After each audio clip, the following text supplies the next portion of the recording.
Eu gostaria de pedir aos meus queridos amigos que estão na projeção, colocar aqui no telão para a gente Deuteronômio, capítulo 6, do versículo 4 em diante. Porque esse assunto que eu dou continuidade da tarde, ele trata de um renascimento em Cristo. E esse renascimento em Cristo, ele passa por morte. Amém? A morte é necessária para que haja um novo nascer. Você é uma semente. A expectativa do mundo espiritual, você é uma semente. E uma semente plantada, ela precisa morrer para que ela brote. Ela morre na terra e ela brota. E depois de brotar, ela cresce e dá o seu fruto ao seu tempo, conforme a sua espécie, conforme o seu tipo. E quando você entende isso, você abre o caminho para, a partir da renúncia, encontrar um nível de relacionamento que vai te posicionar para a vida e não somente para o culto. Parece que tem mensagens que a gente ouve no final de semana que tem prazo de validade para a semana. Você já notou? Você já ouviu alguma coisa assim? De alguém dizer, o que você recebe no domingo, ele vale até o próximo sábado. Se você não voltar no domingo, o prazo de validade esgotou, aí não vale mais. É como se você saísse daqui com o copinho da ceia, você vai ingerir, mas a ação é como se fosse uma medicação, vai funcionar até sábado. Mas a verdade bíblica, ela não transforma por um prazo determinado, ela transforma para a vida. Ela transforma para a existência. Ela transforma para você subir de nível, para você começar a lutar outras guerras. E quando você deixar as guerras que você está lutando, militando, logo você vai encontrar outros níveis, outros padrões, outros termos que vão estar te esperando. E a notícia boa, você vai ter que estar preparado para isso. Porque senão você sobe de nível e para ali de novo. Aí fica de ciclo em ciclo, e não muda, e não muda, e não muda, esperando para subir outro degrau, e outro degrau, e outro degrau. Você precisa crescer na fé. E você não diz para a criança crescer, ela cresce naturalmente. Agora, quando você chega no nível de maturidade, tem hora que você precisa segurar na mão e trazer uma realidadezinha, dizer, assim como meu amigo pastor Felipe disse de manhã, não é feio criança ter medo do escuro. Quem nunca, quando era pequenininho, tinha que ir no banheiro sozinho, quando apagava a luz, saía correndo, meio desviando de alguma coisa que nem estava vendo, nem sabia o que era. Se você não fez isso, você não é gente. Porque eu fazia. Eu não sabia nem o que era. Agora, um adulto, com medo de escuro, talvez precise tratar um monte de elementos. Não só pela escuridão, mas pelo que de verdade significa. Maturidade. É uma evidência na jornada da caminhada com o Senhor. Para muitos, a escuridão já está resolvida há muito tempo. Para outros, talvez seja resolvido hoje, através dessa palavra.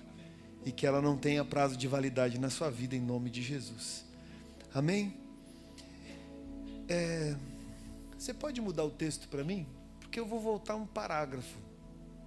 E graças a Deus que a gente pode colocar numa ordem mais clara. 2 Coríntios, capítulo 5, versículo 14 e 15. Nos diz: pois o amor de Cristo nos constrange, porque estamos convencidos de que um morreu por todos, logo, todos morreram. E ele morreu por todos para que aqueles que vivem já não vivam mais para si mesmos, mas para aquele que por eles morreu e ressuscitou. Esse texto estabelece um nível de renúncia, um nível em que você deve refletir sobre ele, se debruçar sobre ele e entender que todos morreram. E ele morreu por todos para que aqueles que vivam já não vivam mais para si mesmos. Ou seja, há um objetivo na morte de Cristo. É um sacrifício que requer renúncia. É um sacrifício que requer entrega. E a compreensão disso é dar a Ele o que lhe é devido. Nós não cantamos aqui porque dele, por ele, para ele são todas as coisas. A morte de quem o recebe é como se fosse um ápice de um relacionamento de quem deseja viver para ele, viver com ele, viver por ele. Porque se você continua vivo nesse relacionamento, alguma coisa não se encaixa com esse texto. Porque de verdade, viver para Cristo e ser parecido com ele é algo extraordinário, que precisa em você encontrar novos níveis. Gênesis capítulo 50, versículo 25 e 26, são os versículos desse texto.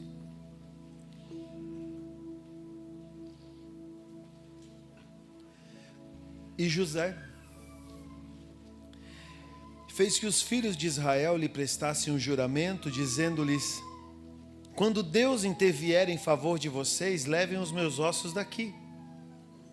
Morreu José com a idade de 110 anos. E depois de embalsamado, foi colocado num sarcófago no Egito. Esse texto, ele fala sobre essa leitura de José. O mesmo José do Egito. Você conhece a história. Foi incumbido por Deus para ser aquele que serviria a Faraó, mas também seria como um refúgio aos seus familiares, livrando então o Egito em momentos de imensa escassez, administrando de uma forma extraordinária. Nesse momento seus familiares, lembra, seus irmãos haviam vendido, eles chegam e logo ele os retém, e logo se revela, e logo o coração do seu pai se alegra, porque há essa revelação.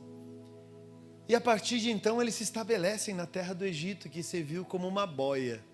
Em tempos de dificuldade, aquela boia foi necessária. E José, sabendo de todas as palavras e todas as promessas que tinham a ver com a sua casa, com a sua família, se manifesta através desse texto, deixando claro o quanto que haviam expectativas futuras sobre esse povo. Porque aquilo que te supre por um momento, talvez não seja o teu suprimento para o resto da vida. Você precisa lembrar de tudo que o Senhor falou, de tudo que o Senhor disse. Porque na compreensão do que Ele falou e disse, você vai entender a continuidade da coisa. Tem gente que me fala sobre assuntos de geopolítica. Eu gosto muito de falar sobre isso. Sobre guerras, sobre paz, sobre interpretação histórica. Eu gosto demais desses assuntos. E sempre para mim o que me aguça o entendimento é: e no ápice, aonde isso vai parar?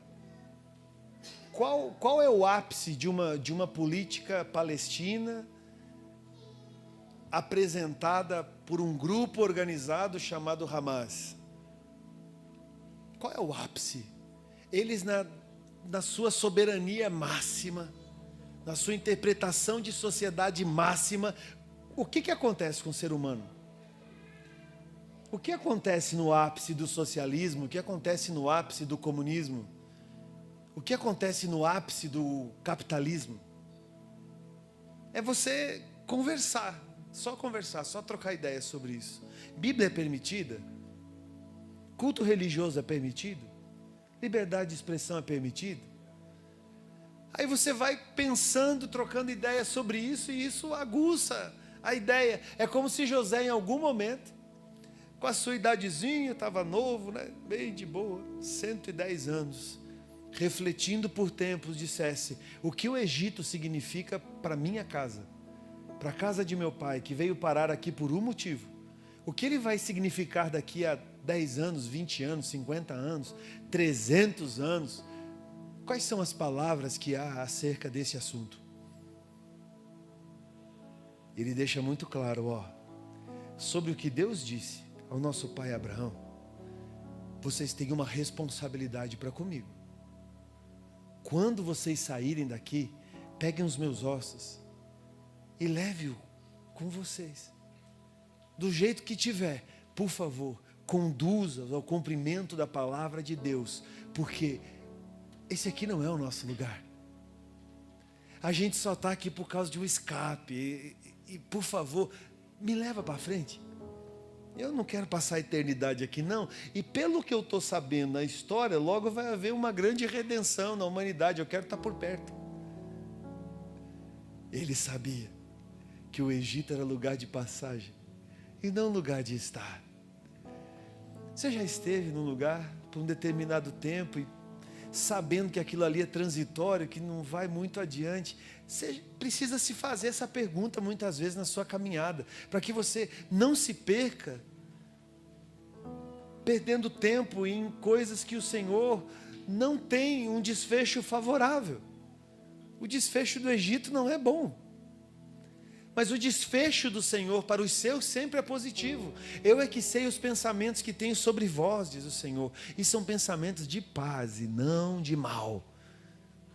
Então, entre ficar sob a interpretação de Deus sobre uma sociedade, um movimento, uma afirmação política, uma ideologia passageira, por favor, permaneça naquilo que o Senhor disse. E entenda, isso vai influenciar todos à sua volta. Quando ele disse, leve os meus ossos, há uma afirmação interessante sobre isso, porque a palavra ossos, ela significa atzmot, que é a mesma palavra utilizada para a essência. José está dizendo para os seus, quando você for, leve com vocês a essência que os trouxe até aqui. Porque José foi aquele causador da transformação que fez com que a casa de seu pai Jacó, Israel, permanecesse e subsistisse. Então ele está dizendo, além dos meus ossos físicos, há uma representação que está incumbida sobre mim, que significa governo, e quando vocês forem para esse lugar, por favor, leve com vocês. A palavra essência no dicionário significa aquilo que é o mais básico, não é o complexo, é aquilo que é o mais básico. É aquilo que é mais central, a principal característica de um ser ou de algo. Então, quando falamos de essência acerca do Evangelho, nós estamos falando de um fundamento que não é complexo, é básico. E carregar essa essência do Evangelho no que você for fazer, é entrar num nível de confiança transformador, num nível de confiança extraordinário, que começa a se apresentar de forma prática naquilo que você faz todo dia. O que você faz todo dia precisa ser batizado na essência do Cristo, para que você já não oscile entre ligar o crente e desligar o crente. Agora eu respondo como Jesus, virei um Satanás. Agora eu respondo com doçura, virei o bastião da ignorância. Agora eu estou todo esperançoso. Agora a esperança de nada serve, porque a vida é assim mesmo, é difícil. Por favor, não viva dessa forma. Jesus era linear, e na sua linearidade ele encontrava nas situações à sua volta, salvaguardando a essência que ele carregava, que era o coração do Pai, manifesto. Pois ele dizia, eu estou aqui para cumprir a vontade de meu Pai, e não para estabelecer a minha. Ou seja, há uma referência num cumprimento, que precisa ser interpretado nos nossos dias, com grande responsabilidade, para que a gente não perca, com roteiros, atalhos, com movimentos de entretenimento que não são necessários. Cuidado com tudo isso, guarde a essência. Em Josué capítulo 24, versículo 32, ele tem um texto extraordinário aqui também, que diz assim, Josué 24, 32. E os ossos de José, que os israelitas haviam trazido do Egito, foram enterrados em Siquém, no quinhão de terra que Jacó havia comprado dos filhos de Amor, pai de Siquém, por 100 peças de prata. E aquele terreno tornou-se herança dos descendentes de José. Josué, escrito logo adiante, ele conta essa relação de compromisso que eles tinham para com ele. Imagina saindo da terra do Egito, A historinha você conhece. A alegoria também, talvez o artístico disso já venha à nossa mente, né? Aquele monte de gente caminhando, carregando um monte de coisa. E tinha dois lá, Bruno, que estavam carregando o Zé. E aí, carregando o tesouro? Não, é o Zé, é o José. Vamos revezar o José, porque o José está pesado. E eles saíram levando o cara. Atravessaram o Mar Vermelho, o José estava lá no meio. Beleza da vida, palavra se cumprindo na vida dele. Ele nem vivo estava para se alegrar, mas carregaram porque ouviram uma voz que dizia a importância de se guardar a essência e não se esquecer daquilo que o Senhor havia feito. Segurança para você é viver o que Jesus faz e guardar isso no coração como memorial de gratidão. Aí você pode consultar o passado. Aí você pode chegar naquele lugar e encontrar os elementos, que nesses elementos são referenciais para dizer o status que a sua vida está hoje. Então a gente caminha observando o passado e os feitos do Senhor, os livramentos do Senhor, o cuidado de Deus. E a gente segue caminhando com o coração íntegro para que não se perca pelo caminho o senso daquilo que se tornou referencial na minha transformação de vida. Se não fosse por José, não haveria povo no Egito. Não haveria sequer casa de Jacó fundamentada. Não haveria nada, porque morreriam definhando. Esse foi o plano perfeito de Deus, que transformou uma nação e afirma até hoje a sua palavra, sendo uma das nações mais antigas da terra, que preserva a sua história, reconhecendo de onde vieram, aonde estão e para onde estão indo. Ah, mas é um povo genocida. Não é não. Tem um monte de mandamentos aqui que eles precisam seguir, inclusive em relação ao estrangeiro. Ah, mas é um povo terrível, que eles são muito fechados entre eles e não se abrem para outras nações. Você está muito enganado. Inclusive a direitos humanos e tantos reconhecimentos em relação a estilos de vida, eles são países de primeiro mundo, lá do meio do Oriente. Quando você olha o mapa, você vê só aquela tirinha de nada no meio de uma imensidão de intolerância. São tolerantes? Agora, compreender isso através das Escrituras é viver esse Evangelho e entender que cumprir a palavra, às vezes, você tem que fazer um caminho de perseverança, não esquecendo as coisas do passado e apontando para o futuro. Deuteronômio, capítulo 6, versículos do 4 em diante.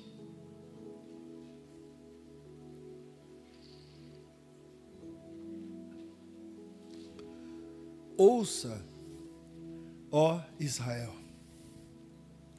O Senhor, o nosso Deus, é o único Senhor.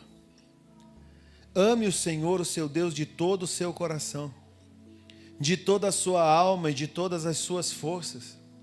Que todas essas palavras que hoje lhe ordenam estejam em seu coração. Ensine-as com persistência aos seus filhos. Converse sobre elas quando estiver sentado em casa, quando estiver andando pelo caminho, quando se deitar e quando se levantar. Escreva nos batentes das portas de sua casa e em seus portões. Esse texto, ele coloca a gente numa afirmação de vida, literalmente, sob as ordenanças de Deus. E essas ordenanças do Senhor, elas sempre vão partir de um exercício que nós precisamos fazer entendendo a responsabilidade que temos de transferir. Porque esse ouça, ele também tem uma tradução específica que a mesma palavra aponta ao ouvir e obedecer. Porque para Deus quem ouve, obedece. Para Deus quem obedece é porque ouviu. Não existe eu ouvi, entrou por um ouvido e saiu pelo outro. Então obedecer à palavra do Senhor é ser literal no relacionamento com Ele. Quantos aqui tem uma palavra de Deus na sua vida? Levante a sua mão, por favor. quando você ouviu ela, você deveria ter se posicionado nela, ter permanecido nela, ter insistido nela, porque essa palavra, nela está tudo o que você precisa. Então não fique oscilando de um lado para o outro. Embora às vezes tenha que aguardar determinados movimentos, mas seja ousado.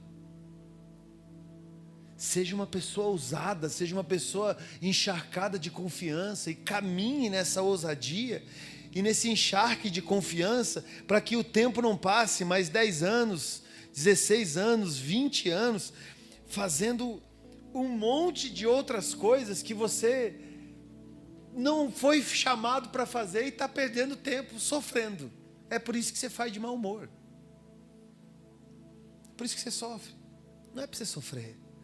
É para você viver a vontade de Deus. Deuteronômio 6, o versículo 8, ele é muito específico. Amarre essas palavras como um sinal nos seus braços e prenda essas palavras na sua... O que está escrito ali, irmão? No seu braço e na sua testa. Tudo que Moisés está fazendo aqui em Deuteronômio, Deuteronômio é uma grande compilação de tudo aquilo que aconteceu desde Êxodo. Porque ele vai lembrando e reafirmando todo esse caminho do passo a passo, a fim de que eles não esqueçam do porquê que eles estão ali e o que eles estão vivendo. Irmãos, dizer o que precisa ser dito é necessário. E Moisés faz esse exercício de maturidade como se fosse relembrando o combinado. Você já ouviu falar que combinado não sai caro? Combinou, tá tudo certinho, está tudo combinadinho. Agora o fora do combinado gera o estresse. Você já sofreu frustração porque alguma coisa saiu fora do combinado, seu com alguém? Você combinou uma coisa, na hora do vamos ver virou outra coisa, que virou outra coisa, que virou outra coisa. Daqui a pouco você disse, ei, tem alguma coisa errada. A gente combinou, não foi assim? Aí tem vários tipos de pessoa. Tem gente que reage jogando na cara mesmo.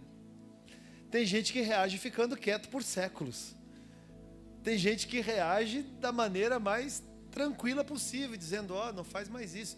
Tem gente que reage jogando cadeira em cima do outro. Olha para o irmão que está do lado e diz, como é que é a tua reaçãozinha assim? Você é queridinho assim, igual você é aqui em casa? Você é querido aqui na igreja igual você é querido na sua casa? Ou você é querido na sua casa igual você é querido na igreja? Se o combinado não sai caro, afirmar a responsabilidade e a referência dessa palavra é encontrar no que ela significa autoridade para administrar o que estamos vivendo. Assim, ó, faz de conta que não tem ninguém ouvindo, só está eu e tu aqui. Só nós, é nós. Você já achou que tinha combinado alguma coisa da tua cabeça com Deus e deu errado no meio do caminho, depois você descobriu que não tinha nada a ver com o que você tinha combinado com Ele? Eu já. Você não, irmão. Você é mais crente que eu, ué. Meu Deus do céu. Aquela caminhada de fé lá atrás, cheia de esperança. Parece que estava vivendo num filmezinho da Disney. Ninguém me ensinava direito o que era igreja, o que era oração, o que é vida, o que é devoção, o que é renúncia, o que é autoridade. E caminhando no meio disso, Joabson, eu já fiz acordo. Você já fez às 7 terça-feira? Fale mais sobre isso. Às quinta-feira. E selou com dinheirinho no envelope. Rolava, não rolava? Nem tinha Pix naquela época. Você já fez uns acordos com Deus assim que chegou uma hora que você deu com a cara na porta e não rolou nada? E aí você disse, Senhor, a tua palavra. E de repente você caiu na real que você estava viajando na maionese. Que não tinha a palavra de Deus ali. Tinha alguns versículos isolados, tentando te consolar ou tentando te impulsionar a viver coisas que o Senhor diretamente com você não combinou. Aí deu errado. Aí você ficou frustrado. Aí você reagiu porque você é brabo, que eu sei. Aí na tua reação você se afastou. Aí no afastamento com o Senhor você jogou culpa até no Lula. Depois de jogar culpa em todo mundo, você ficou com vergonha. Porque você descobriu que foi um caminhozinho de tijolinhos que você foi montando. E quando você viu, você estava numa arapuca de expectativa que você não tinha por onde fugir. E para fugir, o Senhor só fez assim em você. E tudo aquilo que estava te prendendo em volta desmoronou. E tudo aquilo que desmoronou e foi pelo chão gerou todo aquele barulho, sabe? Tijolo caindo no chão, parede. Você já viu demolição como é que é? E depois que dá todo aquele barulho, levanta aquela poeira, não é? Aquela coisa parece que nem um vento dissipa. Aquilo encalacra na roupa, no teu cabelo, aquilo encalacra em você e você fica uma semana ainda tomando banho e se livrando daquilo. Fora o Peter que ficou 2 dias sem energia elétrica demorando para tomar banho. Mas é outra conversa. Dá todo esse dia. Já tem água lá, né, irmão? Já está tomadinho o banho, está tudo certo, né? Graças a Deus. A pastora Flávia já me avisou que está frio lá fora, então ia ser mais complicado hoje para tomar banho. Tem alguém aqui sem energia elétrica em casa ainda, irmão? Levante a mão. Vai rolar, em nome de Jesus, essa energia elétrica lá. A Enel vai resolver e nós vamos orar. E qualquer coisa vai tomar banho lá na casa do Peter. Que tem... Sogra, tem energia lá? Eles disseram que vão passar 15 dias lá na casa de vocês. Com as crianças, vão chegar com tudo. Sabe o carro cheio de coisa? A gente veio porque não tem energia. E a gente só veio, não trouxe nada. Nem comida, nem leite, nem Nescau, não foi nada. Vai ser gostoso, não vai? Diz que parente é bom, né, morar perto. Não tão perto para ir todo dia e não tão longe para não precisar ir para pousar, para dormir. Dá um glória a Deus aí, irmão.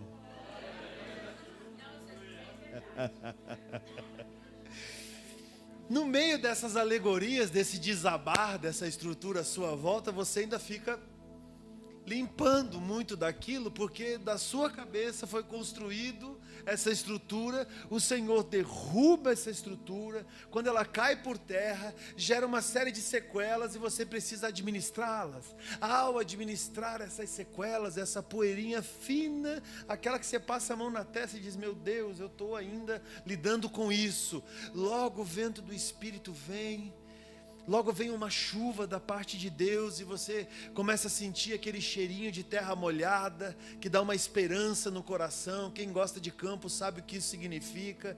Logo toda aquela sujeira vai caindo por terra, toda aquela expectativa de ruínas à sua volta vai saindo, porque aquilo não é a sua realidade, é algo da sua cabeça, e muito menos o que Deus disse que iria acontecer. Você se frustrou por uma expectativa gerada por causa de ganância, ou por causa de carência, ou por causa de outros medos que não estavam no escrito de Deus a seu respeito. Você quer ver? A igreja gosta da alegoria, Bruno. E aí eu cresci, década de 80, década de 90, ouvindo falar sobre o mal manifesto na terra a partir do anticristo. O mal manifesto na terra a partir da marca da besta. O mal manifesto na terra a partir de como será essa referência do anticristo em relação à igreja, em relação a toda a terra. E eu aprendi que a igreja iria se proteger, porque ela ia saber. E a terra, ou o mundo fora da igreja, já estava corrompido, porque eles não conseguem enxergar com os nossos olhos, afinal de contas nós somos muito melhores do que eles. Aí vem todas as interpretações sobre o que significa a marca da besta. Nós estamos falando de fim dos tempos, procurando aplicar isso no nosso cotidiano. Por favor, abra comigo lá em Apocalipse, capítulo 13, do versículo 15 ao 18.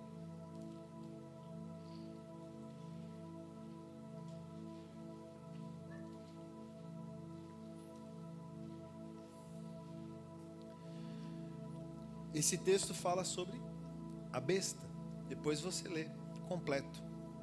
Foi-lhe dado o poder para dar fôlego à imagem da primeira besta, de modo que ela podia falar e fazer que fossem mortos todos os que se recusassem a adorar a imagem.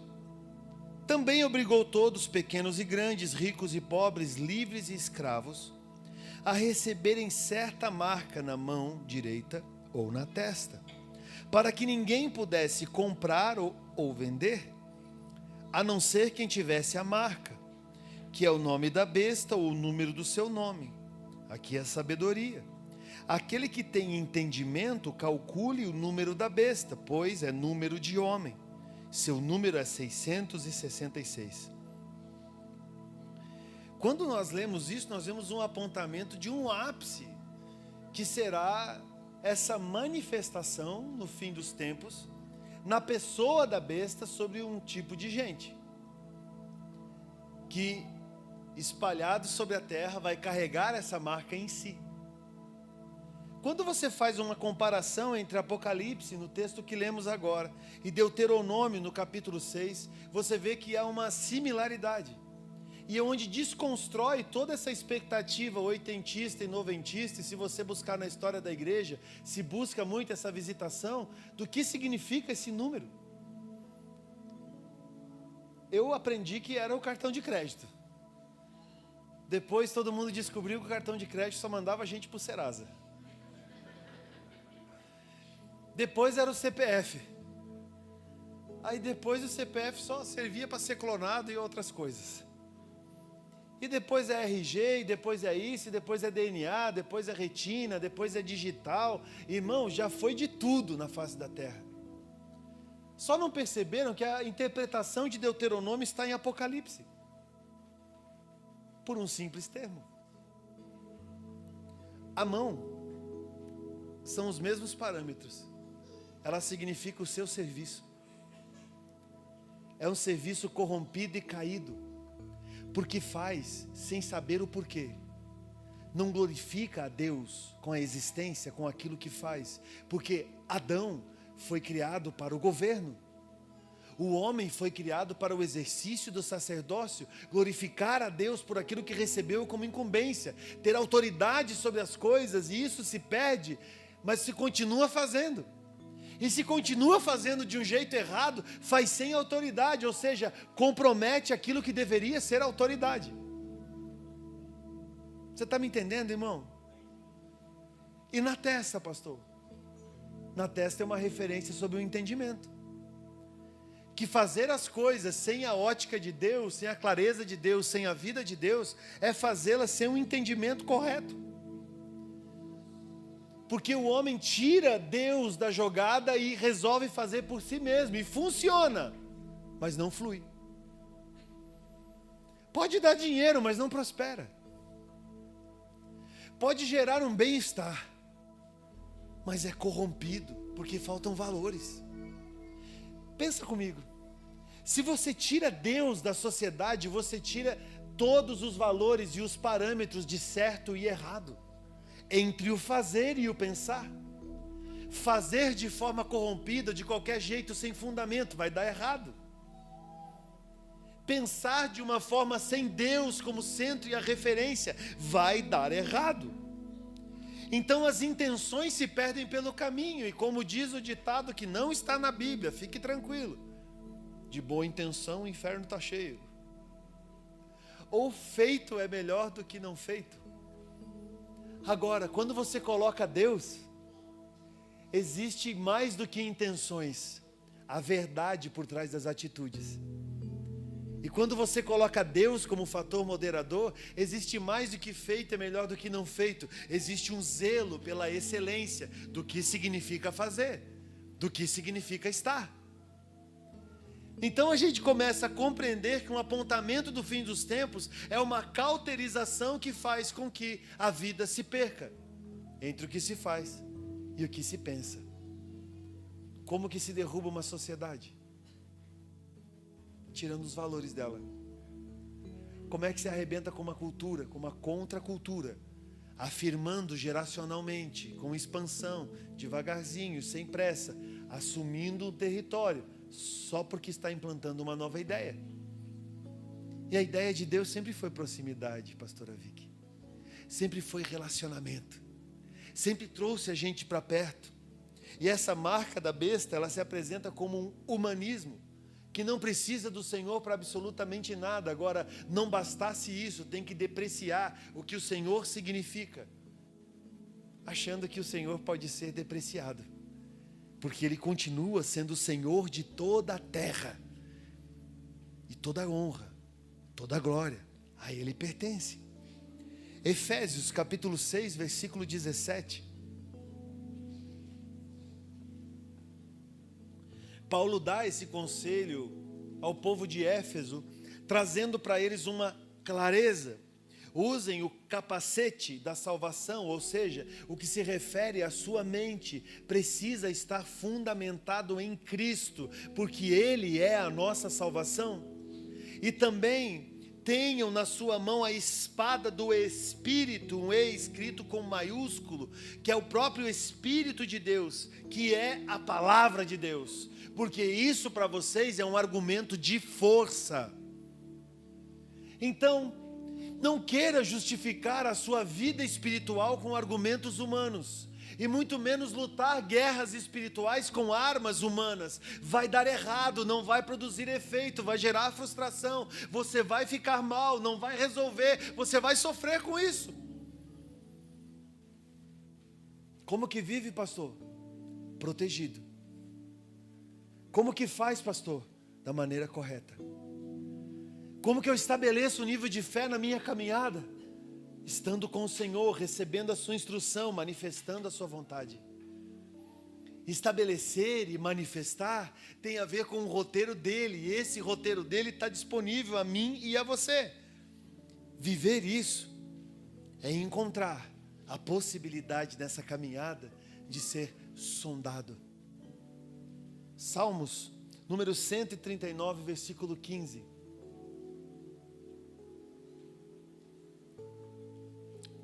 Salmos 139, 15.